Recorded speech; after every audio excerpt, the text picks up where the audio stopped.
आणि पुण्यातील आता अपघात प्रकरणी सर्वात मोठी बातमी, आरोपीच्या सज्ञानतेवर आज सुनावणी नाही। पोलिसांच्या मागणीवर कोर्टाची सुनावणी नाही। सज्ञान ठरवण्यासाठी 1 महिना आता लागू शकतो। बघा आताची खूप मोठी बातमी आहे। पुणे ड्रंक अँड ड्राइव्ह प्रकरणातील जो आरोपी आहे त्याला सज्ञान ठरवण्यासाठी आता पुणे पोलिसांनी हालचाल सुरू केल्यात। मात्र आरोपीच्या सज्ञानतेवर आज सुनावणी झालीच नाही। पोलिसांच्या मागणीवर कोर्टात सुनावणी झालीच नाही। सज्ञान ठरवण्यासाठी 1 महिना लागू शकतो।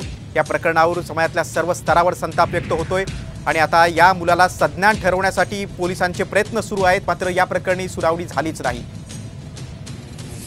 आपण अधिक माहिती घेऊया, आमचे प्रतिनिधी नितीन पाटणकर आपल्या सोबत आहेत। नितीन, खरं तर या प्रकरणावर सगळ्या स्तरावर संताप होतो आणि पोलिसांचे त्या दिशेने प्रयत्न सुरू आहेत की त्याला सज्ञान ठरवावं जेणेकरून त्याला कडक शिक्षा होऊ शकते। मात्र अडथळा काय येतोय?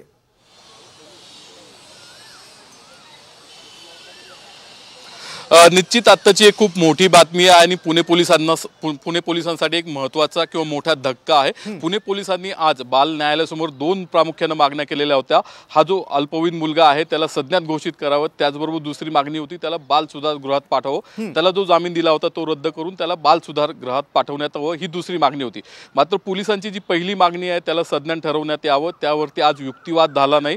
पोलिसांनी अर्ज केला होता मात्र त्यावरती सुनावणी झाली नाही आणि दोन्ही बाजूंनी जो मुलगा त्याचे वकील त्याचबरोबर पुणे पोलीस या दोन्हींच्या बाजूनी युक्तिवाद झालेला नाही, बाजू मांडण्यात आलेली नाही।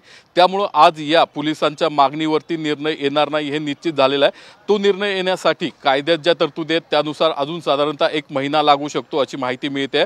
मात्र जी दुसरी मागणी होती त्यावरच एकूण साधारणतः 2.5 ते 3 तास दोन्ही बाजूनी युक्तिवाद करण्यात आलेला होता। ह्या दोन्ही बाजूंचा युक्तिवाद ऐकल्यानंतर ह्याच एका गोष्टीवरती हा संपूर्ण युक्तिवाद झाला की या मुलाला बाल सुधार गृहात ठेवायचे की नाही, पाठवायचे की नाही यावरती। आणि ह्या 3 तासाच्या युक्तिवादानंतर आता जो निर्णय येईल तो फक्त एकाच गोष्टीवर येणार आहे की त्याला रिमांड होममध्ये पाठवायचं की नाही, मात्र त्याला सज्ञान घोषित करायचं की नाही यावरती आज निकाल येणार नाही हे निश्चित झालेलं आहे। आणि पुणे पोलिसांसाठी हा मोठा धक्का असेल, कारण हा जो तपास आहे तो तपास करण्यासाठी स्पॉट इन्स्पेक्शन असेल, इतर गोष्टींची त्याच्याकडनं माहिती घेण्यासाठी, चौकशी करण्यासाठी जर त्याला सज्ञान ठरवलं असतं तर पुणे पोलिसांना मदत झाली असती। त्याला या सर्व स्पॉटवरती असेल किंवा पोलीस स्टेशनला असेल किंवा पब आहेत, बार आहेत, त्या ठिकाणी त्यांना घेऊन जाता आलं असतं आणि तपासामध्ये मदत झाली असती। मात्र आता यावरती आज युक्तिवाद झाला नाही, सुनावणी झाली नाही, त्यामुळे ही शक्यता मावळलेली आहे। नितीन, पुणे पोलीस आयुक्तांनी स्पष्ट केलं होतं की न्यायालयीन लढाई लढण्यासाठी आम्ही अगदी भक्कम बेस तयार करू, भक्कम पुरावे आम्ही हे करू, त्या दृष्टीने प्रयत्न सुरू आहेत का आणि आता पुढची सुनावणी कधी होऊ शकते?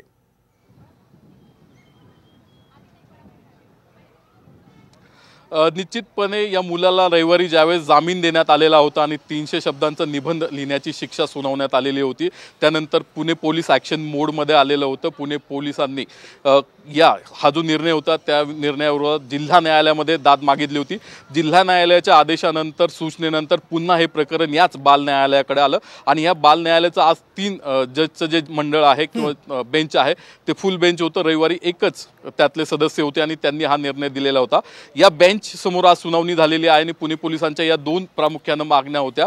निश्चितच आता पुढची सुनावणी कधी होते याकडे नितीन सर्वांचं लक्ष असणार आहे आणि एकाच जजची सही आहे याकडे देखील पुणे पोलिसांनी लक्ष वेधलेलं आहे। तुम्ही सविस्तर माहिती दिलीत त्याबद्दल धन्यवाद।